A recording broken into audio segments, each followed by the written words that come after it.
Welcome back on the AM show. We get into that issue in the eastern region where two herdsmen believed to be of Fulani extraction have been killed, not just shot dead, but beheaded. We have the DCE for the area, Evans Chaintry. He is actually a DCE for the Kwewu, Afram Plains South District. Mr. Ntiri, can you hear me, sir? Yes, please. Thank you so much for your patience with us. Please walk us through what exactly happened. What do you know? Thank you very much, my dear brother. And I also give a very good morning to your listeners and cherished viewers.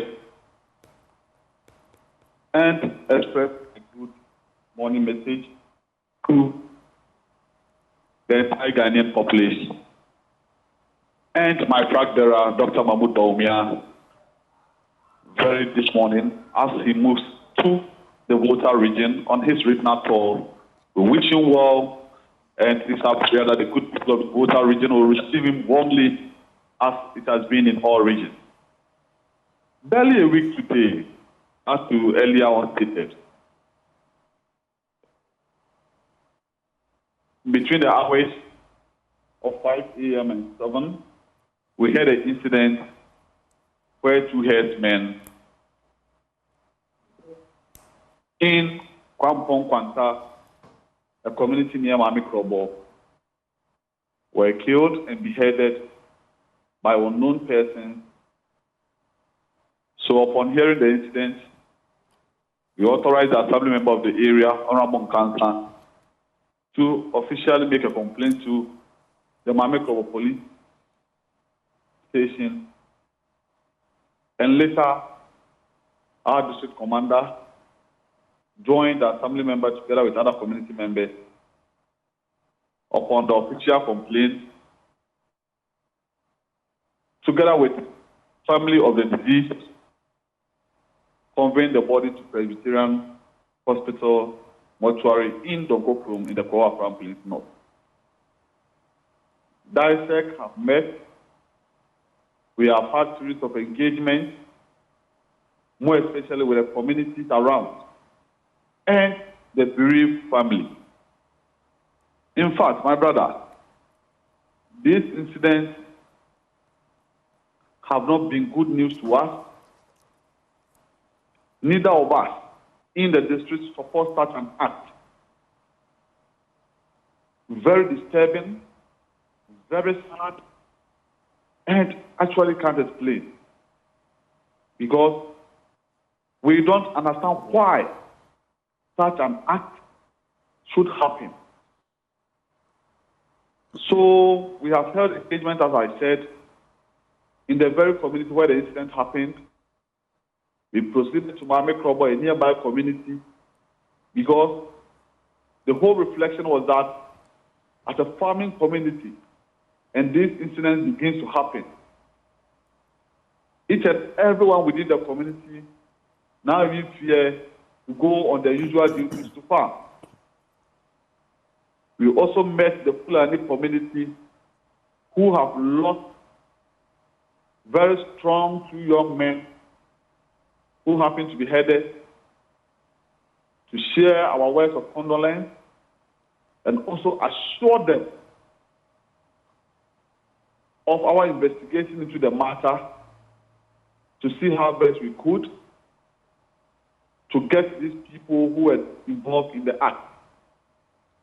We have also asked them to help us in investigation, Right. not only the Fulani community, but the surrounding communities and the Thai populace of Afram Plains, to help us in investigating into the matter to see if all other things being equal, we can get hold of people who are involved in this act. All right, you've mentioned, Mr. Ntiri, you've mentioned that so these people the perpetrators are being pursued. Do you have any leads? And do you know what the motives could have been for this gruesome killing? My brother, as we speak now, we cannot link this murder directly to any other thing for now. I will urge all of us to keep our fingers crossed, help the police in investigation to see how best we can come out with this. I'm saying this on a reason. For instance, if we suspect Ivan to have been a link to this very murder, and all eyes, all intelligence are put on Evans, and at the end of the day, upon gathering all that we are supposed to, and we fail, or we are unable to get any issue of substance linked to this very murder, we have mixed targets. So I'm still pleading on all of us as stakeholders to do an extensive intelligence and investigation so that we go a bit further to do our investigation to see if we can get it perpetrated. Else, if we focus on certain group of persons or individuals, and it happens not to be so, it wouldn't be of good help to us. So for now, as dissect, what we are begging on the good people of our family, especially the bereaved family, is for all of us to remain calm, keep our fingers crossed, and work together collectively to ensure that we get these people who are involved in this act. Right. We condemn the act right. Right. The point made there. What briefing so far have you got from the police? And let me also throw in this bit. Have there been any tensions in the past as far as these herdsmen and members of the community are concerned? So what briefing have you got from the police? Is that everything you've told us for now? Are there any leads? You don't have to tell us what the leads are, but are there any leads? What has the police reported to you as head of the DISEC? And then, do you know of any simmering tensions, whether past or present, between community members and these herdsmen? My men are on ground. In fact, my police have been working tirelessly for some time now. There are complaints you used to hear about insecurity in terms of robbery and stuff. We have been on ground for years, and now the place has been relatively calm until this very incident. The next aspect you spoke about, we are all aware the Fulani crop farmer issues has now become a national something that annually it will occur. Last year there were similar incidents where a farmer lost his life, leading to the loss of lives of other two cattle farmers, where one was equally beheaded. But since then, this year, the entire Fulani community, the crop farmers association, could bear with us that there have been relatively calm between them. Distractions, as it used to happen previous years, have reduced drastically. Within this period, we hardly hear of distractions. And the most painful aspect of it is that if distractions had even happened within this very enclave where the murder happened, we would have linked it to that. But nothing of that sort. That is why. But you do admit that it could also be something from the recent past, not necessarily very recent times, but there could have been bad blood, something that may have happened a year, two ago. And I mean, people can have a vendetta and keep it simmering for a while. That is one thing definitely you can't be lost on you. I mean, I'm just going to reference, in recent times, for example, in the Adenta area, some people have referenced things from the past and they are saying this year, farmers who have lost maize farms and all of that on the back of some of these herdsmen and their activities. I'm just saying that this could have happened even some time back, and these could be some sort of reprisals. Not to say it's justified, but are you contemplating that as well? As you said, we have individual differences. People act based on past experiences, which we equally think is not of good help to us. Now, I am of the view that all of us as stakeholders should broaden our level of investigation and intelligence so that we wouldn't link it to a particular section or a particular happening. Else, we may make targets. Let us continue to put our ears on ground, gather information, gather intelligence, and see how best we can help come out with these murderers who are within our community. Else, I continue to say we may off make targets. You seem certain that the murderers are within the community or are members of that community. Are you giving room for the fact that these also, I mean, in investigations, could have been people from elsewhere who came there? It could be members of the community. It could be people from outside. Well, I can't speak to that much. It may be people within the community, or people might come out of the community. That is why I continue to say, let us not limit our investigations or link it to previous happenings. Okay. Because according to the Fulani community, about 7-10 years ago, a similar incident happened in Krobo Nkwanta, the same community, where some part of that very header was picked. According to the Fulani community, 7-10 years ago, I was in school. So upon meeting them, this was information they gave to us, that a brother was murdered some years back, whose private part and even some part of the body were picked away. So, those days, what were the reactions? What were the happenings? I remember those days 10 years ago, these Fulani heads or headers and farmer classes were not in existence. Though we hear few complaints then, but it has been very intensive within some 5 years now. So, I will plead with all of us as stakeholders. We are condemning the act because today, it is a header. It is a Fulani man. Tomorrow, it could be a brother from the Ewe community. It could be from the Ashanti community, the Kwao community, or the other northern tribes. So everybody within the community, the district, and even stakeholders of the region and the entire country are not happy of this very act. So we call for a collective effort for us to try our best to see how we can come out with this murderers. Right. Quick points, and then we can wrap from your end. So, if I am right, just briefly on this, it means as well that this could also be ritual killings. It could be outside of everything we are discussing. They could be ritual killings as well. If you reference what you did in the past and the person's organs being taken, it means that can also not be, written off, right? Of course.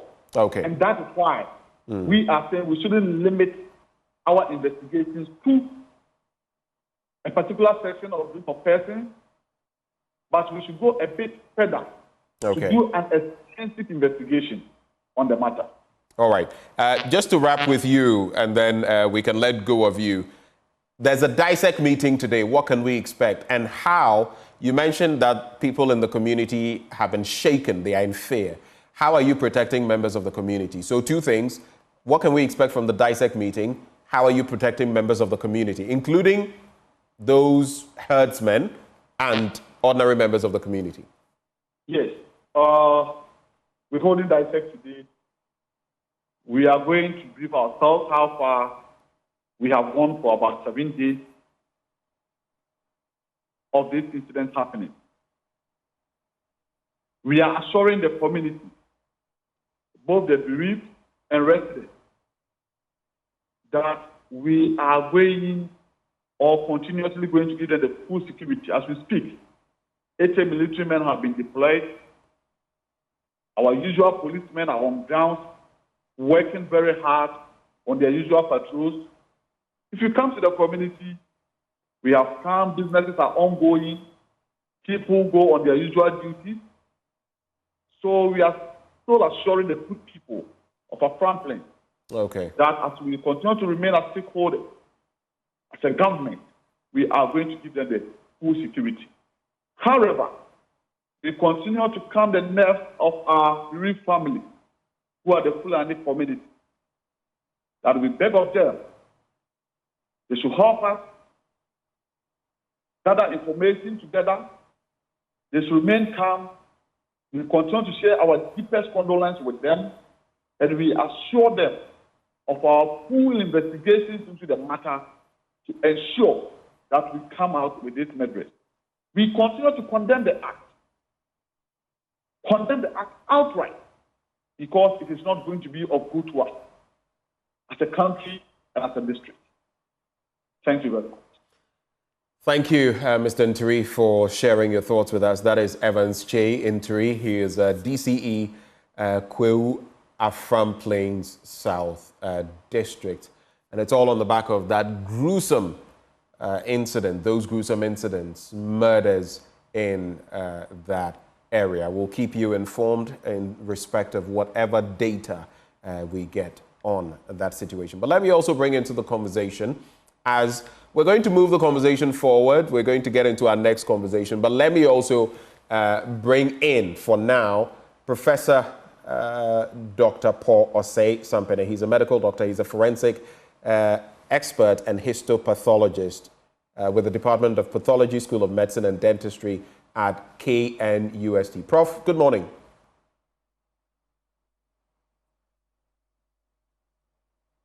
Hello, Prof. Please unmute for me, please. Good morning. Can you hear me? I can hear you now. It's a pleasure having you join the conversation. While this is not the substantive conversation we want to have with you, you are also well versed in matters of pathology and all of that, which also feeds into this. I just want to pick your thoughts on this latest happening, this murder, and what would be looking for from the pathological, perspective in dealing with this from investigations. Well, thank you so much, my brother. First and foremost, I want to thank my brother at the other side, the DCE, and wish him my best of condolences. And then want to tell him that some of these things happen, except that we have turned a blind eye on those things. If you look at the various research cases that have been done in cases of this nature, you realize that we are having a little bit of challenges, except that, like I have already said, we usually don't take so much serious about some of these deaths, but they do happen. Because research has proven that they form, apart from communicable diseases like natural causes of deaths, unnatural causes such as these form also quite a chunk of deaths in our society, especially in where the research has been done. So, well, back to your question, in cases of this nature, first and foremost, what I'm looking at on your screen, it shows that the bodies have been, a bit decomposed. And so therefore, whoever goes there will probably have to find out time of death, the cause of death, and then probably, if it is possible, the person will look at whether, what do we call it? The manner of death is also very important, whether it was a murder or maybe, like it were self-defense, there was a fight between the others, or these persons were like you said, gruesomely, killed. Those things would be determined by the pathologist, who goes to the scene to do the autopsy. Well, interesting thoughts there. In terms of, though, the state of the bodies, I do know that usually in such instances, you would want to establish, like you've said, the time of death and all of that to be able to pinpoint around when it happened and who likely was in the vicinity. But looking at the level of decomposition, maybe it's not beyond what would be expected. But would it make it any more difficult for anyone trying to establish certain facts in reference to these killings? Well, I don't think so.